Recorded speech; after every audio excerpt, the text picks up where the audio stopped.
सम्मान्य सभामुख महोदय, सर्वप्रथम म लोकतान्त्रिक नेपालका महान शहीद, बेपत्ता र घाइते योद्धाहरूको त्याग, तपस्या र बलिदानप्रति हार्दिक श्रद्धासुमन व्यक्त गर्दै उहाँहरूका सपना र सङ्कल्प पूरा गर्न निरन्तर क्रियाशील रहने अठोट व्यक्त गर्दछु। 11 पौष 79 मा गठन भएको सरकारलाई पुस 26 गते यो सम्मानित संसदबाट अभूतपूर्व विश्वासको मत प्राप्त भएको थियो। त्यस यता सरकार अर्थतन्त्रको पुनरुत्थान, सुशासनको प्रत्याभूति, विकास निर्माणमा तीव्रता, सेवा प्रवाहमा सरलीकरण, सामाजिक न्यायको प्रवर्धन र राष्ट्रिय हितको अभिवृद्धिका लागि इमानदारीपूर्वक क्रियाशील रहेको यस सम्मानित संसदलाई जानकारी नै छ। यही अवधिमा नेपालको संविधानमा व्यवस्था भए बमोजिम नयाँ राष्ट्रपति र उपराष्ट्रपतिको निर्वाचन अत्यन्तै सौहार्दताका साथ सम्पन्न भएको छ। म उहाँहरू दुवैलाई गरिमामय पदमा नियुक्तिका लागि हार्दिक बधाईसहित सफल कार्यकालको शुभकामना व्यक्त गर्दछु। सभामुख महोदय, फेरि विश्वासको मतका लागि यति छिटै संसदसँग अनुरोध गर्ने अवस्था आउला भन्ने मैले सोचेकै थिइनँ। राजनीतिक स्थिरताको प्रतिबद्धता सहित सरकार गठन गरेका थियौँ। मैले मात्रै होइन, सहयात्री सबै दलका नेताहरूले पनि संसदमा स्थायित्वको वाचा गर्नुभएको थियो। प्रधानमन्त्री र मन्त्रीहरू बीच न ठुला कुनै नीतिगत मतभेद देखिएका थिए, न कार्यशैलीगत मतभेद नै। क्याबिनेट बैठकहरू सधैँ अत्यन्त सौहार्द रहे। व्यक्तिगत सम्बन्धहरू पनि सुमधुर थिए र अहिले पनि छन्। चौतर्फी निराशा र हताशालाई चिर्दै सरकारले एकदमै छिटो जनतामा एक स्तरको आशा जगाएको पनि थियो। तर राष्ट्रिय सहमतिमा राष्ट्रपति चयनका लागि मेरो प्रस्तावपछि अचानक राप्रपा र नेकपा एमालेका मन्त्रीहरूले राजीनामा दिनुभयो र सरकारलाई दिएको विश्वासको मत पनि फिर्ता लिनुभयो। यसरी संविधानत फेरि विश्वासको मत लिन आवश्यक बन्न गयो। सरकार गठनको 2 महिना नपुग्दै विश्वासको मत फिर्ता लिने निर्णयको प्रतिरक्षा निर्णय गर्ने दल र निर्णय गर्ने माननीयहरूले नै गर्नुहोला। यो कति राजनैतिक र जिम्मेवार निर्णय भयो, त्यसको जवाफ पनि उहाँहरूले नै दिनुहोला र जनताको पनि आफ्नो मूल्याङ्कन हुने नै छ। तर पनि मलाई के कुरामा खुसी छ भने साथीहरूले आजका दिनसम्म पनि प्रधानमन्त्री र सरकारको यो गलत काम वा निर्णयले गर्दा हामीले विश्वासको मत फिर्ता लिनु पर्यो भन्नुभएको चाहिँ छैन।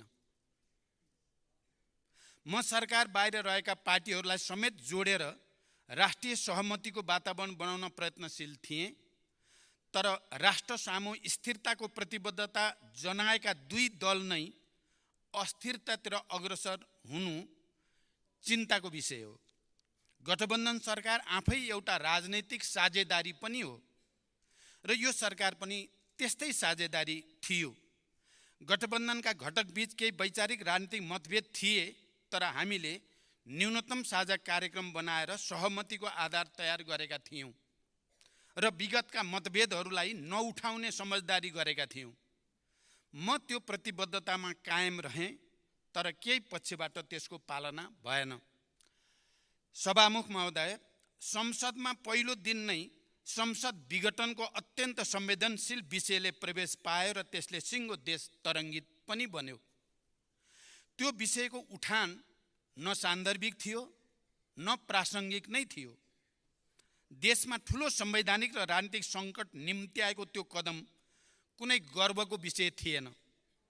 2 पटक सम्मानित सर्वोच्च अदालतले नै असंवैधानिक भनिसकेको र संवैधानिक निरूपण भइसकेको त्यस्तो अप्रिय विषयको प्रवेशले गठबन्धनमा अविश्वास मात्र बढाएन, संविधान र लोकतन्त्रको निरन्तरता एवं संसदको स्थायित्वमै प्रश्न चिन्ह खडा गर्यो। मैले दुःखका साथ भन्नुपर्दछ, लगभग सिङ्गो संसदको विश्वासको मत पाएको प्रधानमन्त्रीलाई त्यही संसद विघटनको खुला पक्ष पोषणले ठुलो नैतिक, संवैधानिक र राजनीतिक चुनौती दियो। राष्ट्रिय सहमतिका लागि मेरो निरन्तर प्रयासले पनि गठबन्धनको प्रमुख दलबाट नै समर्थन पाउन सकेन। प्रधानमन्त्रीका रूपमा मैले संसदबाट लगभग राष्ट्रिय सहमतिको समर्थन प्राप्त गरेँ। त्यो ऐतिहासिक समर्थनप्रति कृतज्ञता जनाउन र राष्ट्रका सङ्कटहरूको सामना गर्न पनि मैले राष्ट्रिय सहमतिमै जोड दिनु पर्थ्यो र मैले जोड दिएँ पनि। राष्ट्रपति जस्तो सम्मानित संस्था पटक पटक राजनीतिक विवादमा परेको र त्यसले लोकतन्त्रप्रतिको जनआस्थाकै मानमर्दन गरेको पृष्ठभूमिमा मैले नयाँ राष्ट्रपतिमा राष्ट्रिय सहमति जुटाउने नयाँ सुरुवात गर्न चाहेँ। संसदको सबैभन्दा ठुलो दलको हैसियतले समझदारीमै नेपाली कांग्रेसलाई राष्ट्रपति दिउँ भनेर मैले नेकपा एमालेका अध्यक्षसँग ठोस रूपमा प्रस्ताव पनि राखेँ। त्यसले राजनीतिक सन्तुलन पनि कायम हुन्छ र अन्य समस्या समाधान गर्न पनि सहज हुन्छ भन्नेको मैले भनेको थिएँ। तर परिणाम त्यसमा सहमति हुन सकेन। हामीले सहमतिमा राष्ट्रपति र उपराष्ट्रपति चुन्न सकेनौँ। तर प्रधानमन्त्रीका रूपमा मैले गरेको प्रयास र लिएको अग्रसरतामा कुनै खोट थिएन।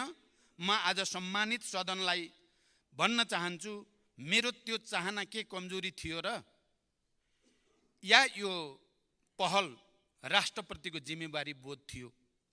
सभामुख महोदय, मैले संसदसँग वाचा गरेको थिएँ म हरेक पटक रिपोर्ट कार्डका साथ उपस्थित हुनेछु। एमाले र राप्रपाका मन्त्रीहरूले सरकार छाडेपछिको गतिरोधले प्रभाव नपरेको भए सरकारका उपलब्धिको सूची अझ फराकिलो हुने थियो। तैपनि यो छोटो अवधिमा केही उल्लेखनीय काम अवश्य भएका छन्। म छोटकरीमा ती काम उल्लेख गर्ने अनुमति चाहन्छु। सरकारका नीतिगत प्राथमिकता र कार्यक्रममा समेटेका विषयको प्रभावकारी, परिणाममुखी र समयबद्ध कार्यान्वयनका लागि एकीकृत कार्ययोजना तयार भएको छ।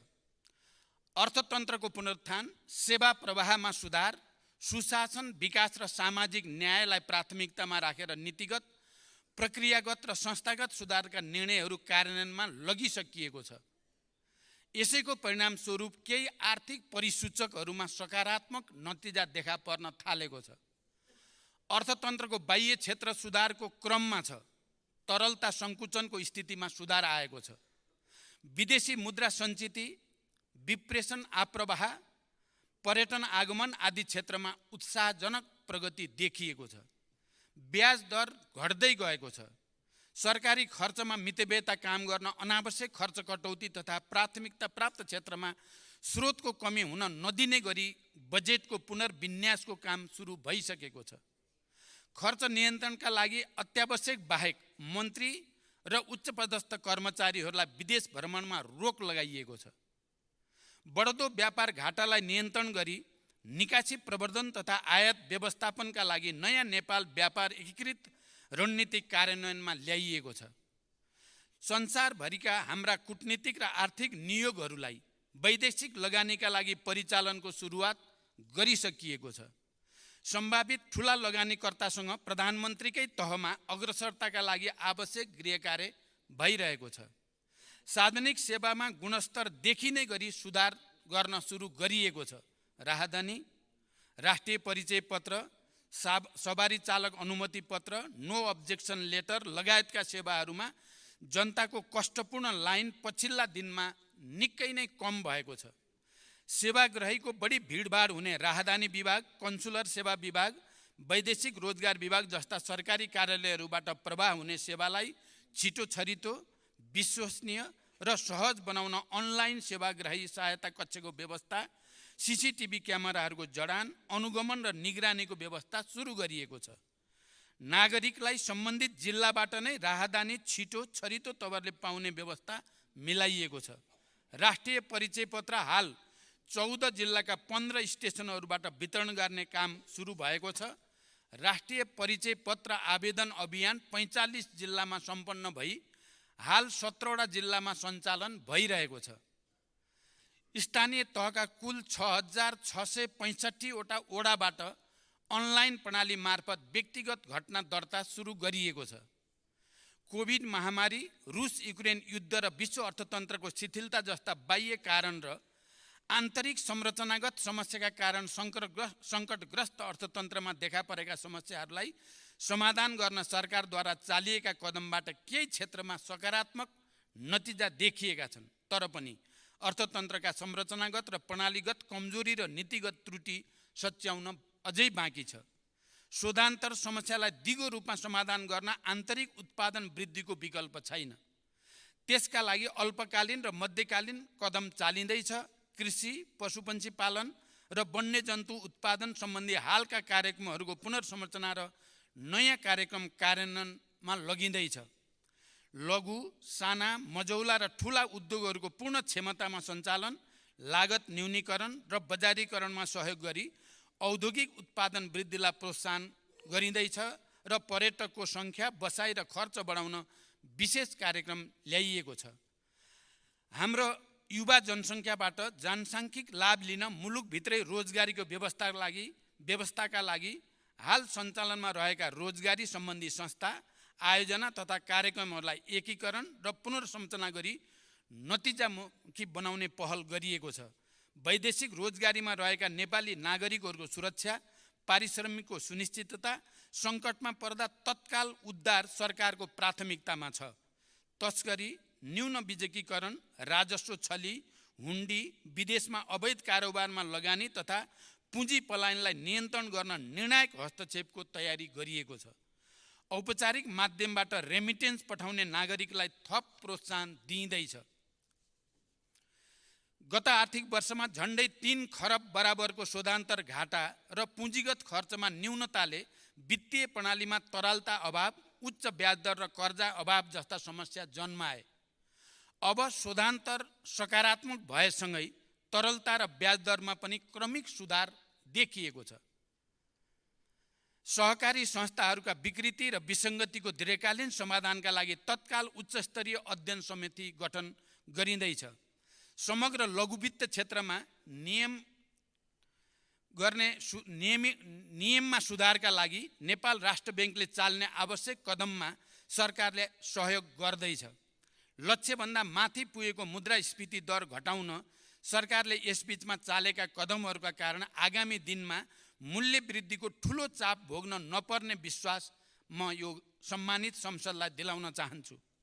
निजी क्षेत्रसँगको सहकार्यमा अर्थतन्त्रमा देखिएका समस्याहरू समाधान गर्दै चुनौतीको सामना गर्न सरकार दृढ प्रतिबद्ध छ। निजी क्षेत्रको विश्वास र साझेदारी बिना समृद्धिको लक्ष्यमा अपेक्षित सफलता हासिल गर्न सकिन्न भन्नेमा म प्रष्ट छु र मैले पहिलो क्याबिनेटदेखि नै यो विषयमा जोड दिँदै आएको छु। त्यसका लागि नीतिगत र व्यवहारिक सुधारका लागि पनि सरकार प्रतिबद्ध छ। सभामुख महोदय, विगतमा पटक पटक अध्यादेश जारी गर्ने, फिर्ता गर्ने, फेरि जारी गर्ने, तर त्यसलाई संसदबाट स्वीकृत भने नगर्ने गलत शैलीका कारण संवैधानिक परिषदको बैठक बोलाउने र निर्णय गर्ने सम्बन्धमा कानुनी शून्यताको अवस्था छ। सोही कारणले देशको न्यायपालिकाको नेतृत्व र अन्य महत्त्वपूर्ण संवैधानिक नीतिहरू हुन सकेका छैनन्।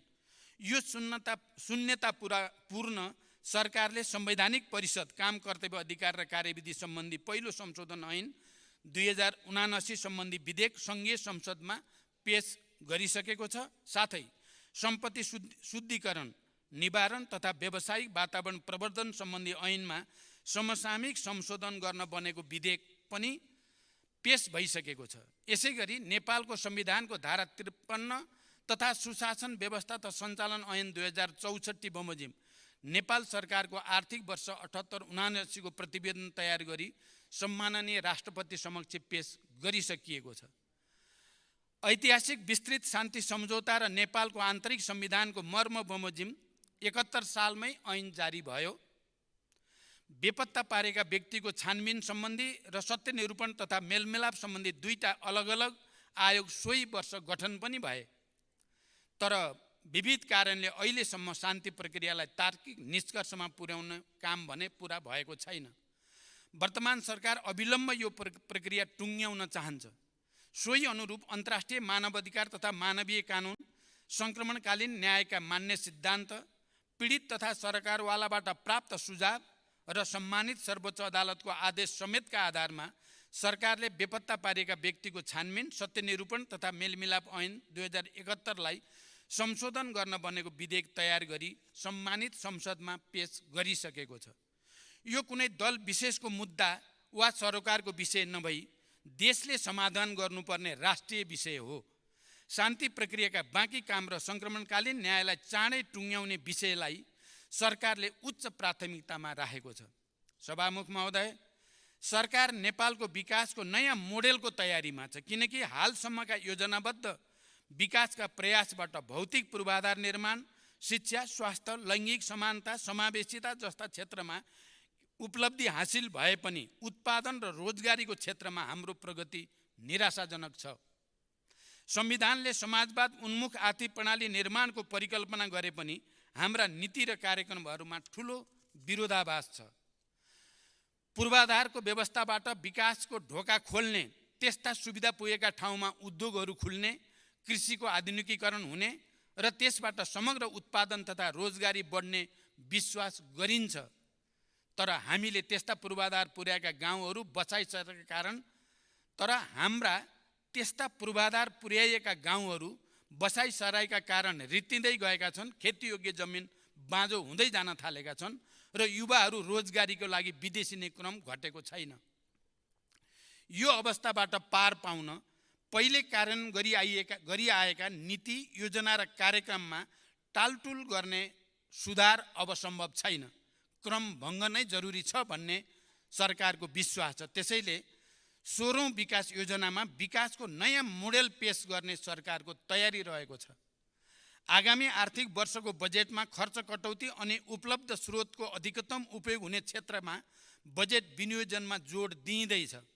अत्यावश्यक बाहेक नयाँ आयोजनाहरू सुरु नगर्ने र अधिक प्रतिफल दिने आयोजनाहरूलाई मात्र बजेट विनियोजन गर्ने नीति लिइँदैछ। उत्पादन र रोजगारीको क्षेत्रमा केही थप कार्यक्रम अघि बढाइँदैछ। पुँजीगत खर्च कम हुने र सम्पन्न भएका कामको पनि गुणस्तर न्यून हुने रोग निराकरण गर्न आगामी आर्थिक वर्षमा संरचनागत र प्रणालीगत सुधार गरिँदैछ। यस कदमबाट बजेटको आकार सानो भए पनि आगामी वर्ष पुँजी निर्माण र आर्थिक क्रियाकलापमा वृद्धि गर्ने कार्यमा उल्लेखनीय प्रगति हासिल हुनेछ र त्यसपछिका वर्षहरूमा उच्च आर्थिक वृद्धिको आधार तयार हुनेछ भन्ने हाम्रो विश्वास छ। सभामुख महोदय, सबै सरकारी सेवाहरूको लागत र समय पनि घटाएर अनलाइन प्रणालीबाटै सबै सेवा चुस्त र सहज रूपमा उपलब्ध गराउन आवश्यक काम भइरहेका छन्। हेलो सरकारलाई थप प्रभावकारी बनाइएको छ र त्यसलाई आगामी दिनमा स्थानीय तहसम्म विस्तार गरिनेछ। नागरिकता सम्बन्धी ऐन, सङ्घीय निजामती ऐन, सङ्घीय शिक्षा ऐनको विधेयकलाई यथाशीघ्र अन्तिम रूप दिई संसद समक्ष पेश गर्न सरकारले यस सम्बन्धी प्राविधिक कामहरू सदनताका साथ अगाडि बढाइरहेको छ। निजामती लगायत सबै राष्ट्र सेवकहरूको मनोबल उच्च राख्न सरकारले आफ्नो क्षमताले भ्याएसम्म सेवा सुविधा बढाउँदै लैजाने नीति लिएको छ। यस क्रममा उच्चस्तरीय तलब सुधार आयोगले पेश गरेको अध्ययन प्रतिवेदनले औँल्याएका विषयहरूलाई कार्यान्वयनमा ल्याउन प्रधानमन्त्री तथा मन्त्री परिषदको कार्यालयका सचिवको संयोजकत्वमा 7 सदस्यीय कार्यान्वयन सहजीकरण समिति गठन भएको छ। अत्यावश्यक सेवा प्रदान गर्ने कार्यालयहरूमा कतिपय सार्वजनिक विधाका दिनहरूमा समेत कार्यालय खोल्ने गरी विक्रम सम्वत 2080 सालमा दिइने सार्वजनिक विधा तथा कार्यालय समय निर्धारण गरिएको छ।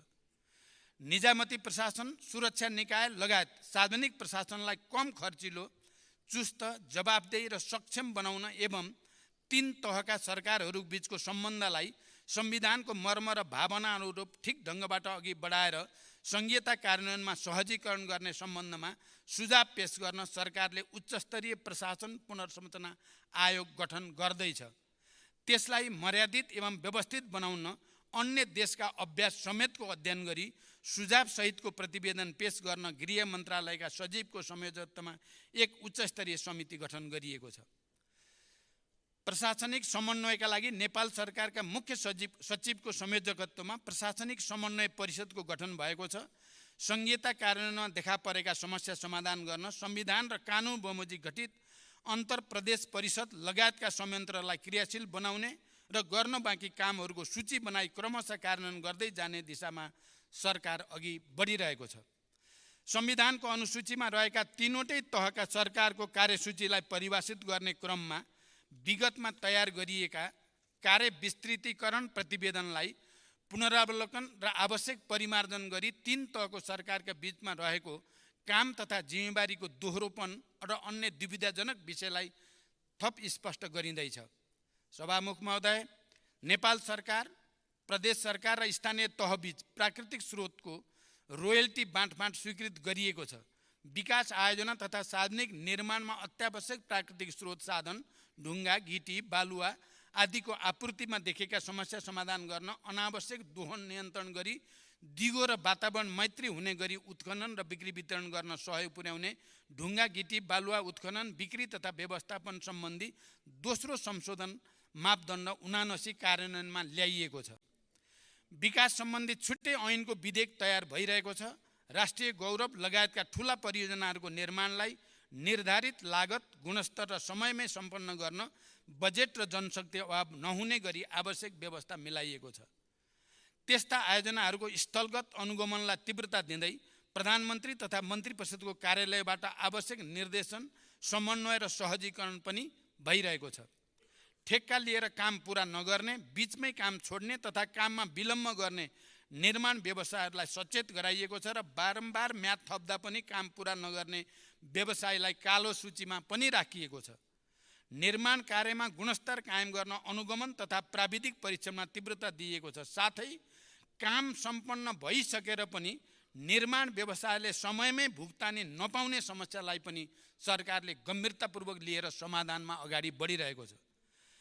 देशका विभिन्न 8 स्थान औद्योगिक ग्रामको रूपमा घोषणा भएका छन्। चालु आर्थिक वर्षमा उद्योग विभाग अन्तर्गत करिब रु 20 अरब प्रत्यक्ष वैदेशिक लगानीको प्रतिबद्धता प्राप्त भएको छ भने अहिलेसम्म प्रत्यक्ष वैदेशिक लगानी प्रतिबद्धता करिब 4 खरब 40 अरब पुगेको छ। यसैगरी लगानी बोर्ड मार्फत हालसम्म करिब रु 10 खरब 40 अरब लगानी प्रतिबद्धता प्राप्त भएको छ। देशमा हालसम्म जडित विद्युत क्षमता 2632 मेगावाट पुगेको छ भने करिब 96% जनतामा विद्युतको पहुँच पुगिसकेको छ। आगामी आर्थिक वर्षभित्र 100% जनताको बिजुलीमा पहुँच हुनेछ। स्वदेशमा आन्तरिक खपत बढाउँदै बचत हुने विद्युत छिमेकी देशहरूमा निर्यात गर्न पनि सरकारको विशेष प्राथमिकतामा छ। सभामुख महोदय, मलखादमा दिइएको अनुदान लक्षित वर्गसम्म नपुगेको र कतिपय अवस्थामा दुरुपयोग भएको सरकारवालाको चासोपछि यसमा सरकारले पुनरावलोकनको आवश्यकता महसुस गरेको छ। तर पर्याप्त गृह कार्यपछि मात्रै यस विषयमा आवश्यक निर्णय गर्ने गरी आजको क्याबिनेटले हाललाई पुरानै व्यवस्था कायम रहने निर्णय गरेको सम्मानित संसदलाई जानकारी गराउन चाहन्छु। हरेक वर्ष किसानले दुःख पाउने विडम्बनापूर्ण अवस्था अन्त्य गर्दै यस वर्ष समयमै पर्याप्त मात्रामा मलखाद आपूर्ति सुनिश्चित गरिएको छ। उखुको न्यूनतम खरिद मूल्य प्रति क्विन्टल रु 540 कायम गरिएको छ भने गहुँको न्यूनतम खरिद समर्थन मूल्य प्रति क्विन्टल रु 3351 निर्धारण गरिएको छ। कृषकको माग सम्बोधन गर्दै दुधको नयाँ न्यूनतम खरिद मूल्य प्रति लिटर रु 65 निर्धारण गरिएको छ। बर्ड फ्लू रोग नियन्त्रणका क्रममा नष्ट गरिएका वस्तुहरूको क्षतिपूर्ति स्वरूप कृषकहरूलाई राहत प्रदान गरिएको छ। भूमिको वैज्ञानिक व्यवस्थापन र सुकुम्बासीहरूको समस्या समाधानका लागि अहिले भइरहेका प्रयासहरूले छिटै परिणाम दिने विश्वास हामीले लिएका छौँ। सरकारी निकायका वेबसाइटहरू बीच एकरूपता कायम गर्न एकीकृत वेबसाइट व्यवस्थापन प्रणाली विकास गरिएको छ। सार्वजनिक सेवा प्रवाह गर्ने सरकारी कार्यालयहरू बीच अन्तर आबद्धता सुरु भएको छ। आगामी शैक्षिक सत्र अगावै विद्यार्थीलाई पाठ्य पुस्तक उपलब्ध गराउने विषयलाई सरकारले उच्च प्राथमिकतामा राखेको छ। यसैगरी नेपाल सरकारबाट निर्णय भई नेपाल राजपत्रमा प्रकाश हुन बाँकी शहीदहरूको नामावली नेपाल राजपत्रमा प्रकाशन गर्ने प्रक्रिया अघि बढेको छ। कोशी अस्पताललाई शिक्षण अस्पतालका रूपमा विकास गरी पूर्वाञ्चल विश्वविद्यालय अन्तर्गत आङ्गिक मेडिकल कलेजका रूपमा सञ्चालन गर्ने व्यवस्था गरिएको छ। गेटा मेडिकल कलेजलाई शहीद दशरथ चन्द राष्ट्रिय स्वास्थ्य विज्ञान विश्वविद्यालयको रूपमा विकास गर्न मन्त्री परिषदबाट अवधारणा पत्र स्वीकृत भई प्रक्रिया अगाडि बढाइएको छ। सरकारी अस्पतालहरूको स्तरोन्नति गरी नेम्स अन्तर्गत नयाँ मेडिकल कलेजहरू खोल्न अत्यन्त तीव्रताका साथ गृह कार्य भइरहेको छ। यसबीच पोखरा अन्तर्राष्ट्रिय विमानस्थल सञ्चालनमा आएको छ भने विभिन्न विमानस्थलको स्तरोन्नति भइरहेको छ। राष्ट्रको आत्मबल र सम्मान बढाउने खेलाडीहरूलाई प्रोत्साहित र पुरस्कृत गरिएको छ। रङ्गशाला निर्माणलाई पनि गति दिइएको छ। वैदेशिक रोजगारीमा जान चाहने श्रमिकहरूले अनलाइन माध्यमबाटै श्रम अनुमतिका लागि आवेदन गर्न सक्ने तथा उनीहरूलाई अनलाइन माध्यमबाटै श्रम स्वीकृति दिने प्रणाली सञ्चालनमा आएको छ। रोजगारदाता कम्पनी र श्रमिक बीच भएको कार्य सम्झौताको आधारमा पुरै कार्य अवधिको लागि कार्य अनुमति दिने व्यवस्था कार्यान्वयनमा ल्याइएको छ। वैदेशिक रोजगारीमा रहेका श्रमिकहरूले श्रम अनुमतिको अवधि समाप्त भएपछि नेपाल नआइकनै सम्बन्धित देशमा नेपाली राजदूतावासहरूबाट नै पुनः श्रम स्वीकृति लिन सक्ने व्यवस्था प्रारम्भ गरिएको छ र यो व्यवस्थाबाट लाखौं नेपालीहरू लाभान्वित हुने विश्वास लिएको छ। स्वदेशी औपचारिक तथा अनौपचारिक एवं स्वरोजगारका क्षेत्रमा संलग्न र वैदेशिक रोजगारमा गएका व्यक्तिहरूलाई समेत सामाजिक सुरक्षा कोषमा आबद्ध गराउने प्रक्रिया सुरु भएको छ। आर्थिक वर्षको माघ मसान्तसम्म कुल रु 690 अरब विप्रेषण आप्रवाह भएको छ। यस अवधिमा छिमेकी मुलुक लगायत सबै मित्र राष्ट्रहरूसँग पारस्परिक समानताको आधारमा असल र मैत्रीपूर्ण सम्बन्ध कायम गर्न जोड दिइएको छ। कतारको दोहामा सम्पन्न अति कम विकसित मुलुकहरू सम्बन्धी 5औं संयुक्त राष्ट्रसङ्घीय सम्मेलनमा सहभागी भई नेपालले आफ्नो धारणा प्रस्तुत गरेको छ। त्यस क्रममा अति कम विकसित मुलुकबाट स्तरोन्नति हुँदा नेपाल लगायत अति कम विकसित देशहरूको राष्ट्रिय अर्थतन्त्रमा पर्न सक्ने असरलाई न्यूनीकरण गर्न अन्तर्राष्ट्रिय समुदायले उपलब्ध गराउनुपर्ने आर्थिक र प्राविधिक सहयोगका विषयमा ध्यानाकर्षण गरिएको छ। सभामुख महोदय, महिला सशक्तिकरण तथा युवा रोजगारी र उद्यमशीलता विकासका लागि विभिन्न कार्यक्रमहरू कार्यान्वयनमा ल्याइएका छन्। सामाजिक न्याय र समावेशी विकासका कार्यहरूले गति लिन थालेका छन्। विपन्न, पिछडा वर्ग, लोपोन्मुख जाति र सीमान्तकृत समुदायको संरक्षण र विकासका लागि लक्षित कार्यक्रमहरू सञ्चालन गरिएको छ। यस बीचमा विश्व बैंकबाट विद्यालय क्षेत्र रूपान्तरणको लागि 120 मिलियन अमेरिकी डलर बराबरको सहुलियतपूर्ण ऋण स्वीकार गर्न सैद्धान्तिक सहमति दिइएको छ। नेपाल स्थानीय पूर्वाधार सहयोग कार्यक्रमका लागि बेलायत सरकारबाट करिब 14 अरब 31 करोड अनुदान सहायता उपलब्ध हुने भएको छ। नेपाल गुणस्तरीय स्वास्थ्य सेवा प्रणाली कार्यक्रमको लागि विश्व बैंकबाट 100 मिलियन अमेरिकी डलर सहुलियतपूर्ण ऋण तथा 3.84 मिलियन अमेरिकी डलर अनुदान सहायता स्वीकार गर्न सैद्धान्तिक स्वीकृति दिइएको छ। यी तथ्यहरूले मेरो नेतृत्वको सरकारले छोटो समयमा पनि राज्यका निर्देशक सिद्धान्त, नीति तथा दायित्वहरूको कार्यान्वयन, सार्वजनिक सेवामा नागरिकहरूलाई सरल र सहज पहुँचको सुनिश्चितता तथा समग्र शासकीय सुधारका दिशामा चालिएका महत्त्वपूर्ण कदमलाई आँकडाबाटै पुष्टि गर्दछन्।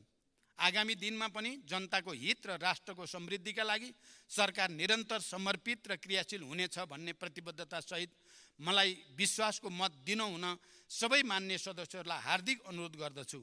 नागरिकको विकास, समृद्धि र सुशासन प्रतिको उच्च अपेक्षालाई पूरा गर्न आगामी दिनमा थप निष्ठा र समर्पण भावका साथ काम गर्ने अठोट पनि म यस सन्दर्भमा व्यक्त गर्न चाहन्छु। सभामुख महोदय, मैले यस अघि पनि संसदमा भनेको छु, आज पनि दोहोर्याउन चाहन्छु। राष्ट्रका सङ्कट र सम्भावना दुवैले राष्ट्रिय सहमतिको माग गरेका छन्। राजनैतिक नेतृत्व र सार्वजनिक प्रशासकहरूमा विकास मैत्री, सेवाग्राही मैत्री र लगानी मैत्री मानसिकता तयार गर्नु छ। लाखौं युवालाई स्वदेशमै रोजगारी सृजना गरी सम्मानित जीवन दिन राष्ट्रले साझा सङ्कल्प लिन जरुरी छ। एउटा गुणस्तरीय रङ्गशाला समेत नपाएका क्रिकेट खेलाडीले देशलाई विश्वकप छनौटसम्म पुर्याए। तीमाथि न्याय गर्न पनि हामी सबै एक ठाउँमा उभिनु छ। आर्थिक सङ्कटको सामना गर्न हामीसँग राष्ट्रिय सहमतिको विकल्प छैन। निरपेक्ष गरिबीमा रहेका 50 लाख नेपालीलाई त्यहाँबाट निकाल्न सबै दल एक ठाउँमा उभिन जरुरी छ। राष्ट्रियता, राष्ट्रिय सुरक्षा, परराष्ट्र सम्बन्ध, प्रमुख आर्थिक विषय एवं रणनीतिक पूर्वाधार लगायतका राष्ट्रका आधारभूत विषयहरूमा पनि मैले राष्ट्रिय सहमतिको विकल्प देखेको छैन। राष्ट्रिय स्वाधीनता, राष्ट्रिय हित र स्वाभिमानलाई उच्च प्राथमिकता दिँदै छिमेकी र बाँकी विश्वसँग असंलग्न परराष्ट्र नीति अन्तर्गत आत्मसम्मानपूर्ण सम्बन्धका लागि राष्ट्र एकताबद्ध हुनु छ।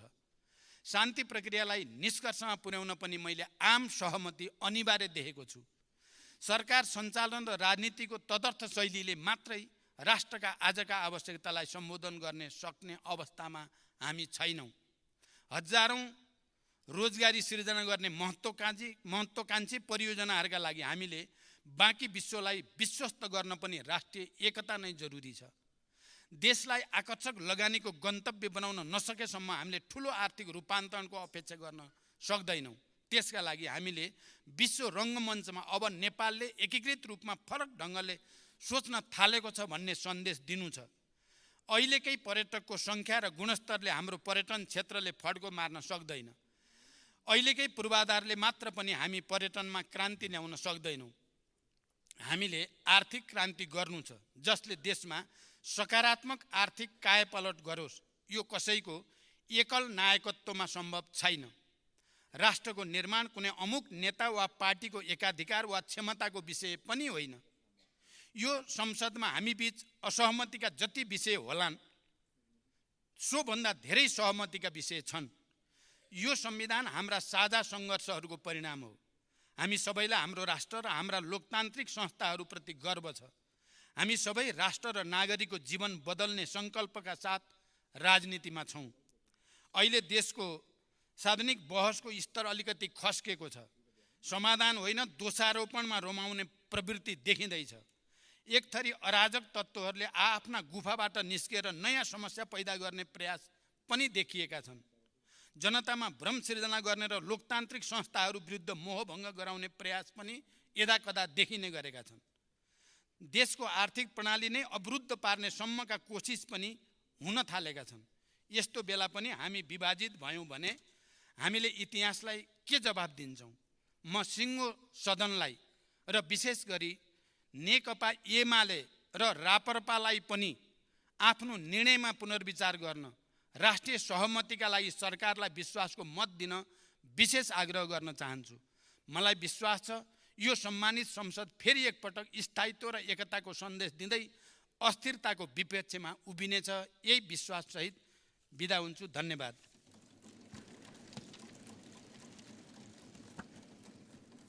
अन्त्यमा सम्माननीय सभामुख महोदयको अनुमतिले नेपालको संविधानको धारा 100 को उपधारा 2 बमोजिम प्रतिनिधि सभाबाट विश्वासको मत प्राप्त गर्न प्रतिनिधि सभा नियमावली 2075 को नियम 152 को उपनियम 4 बमोजिम प्रस्ताव प्रस्तुत गर्दछु।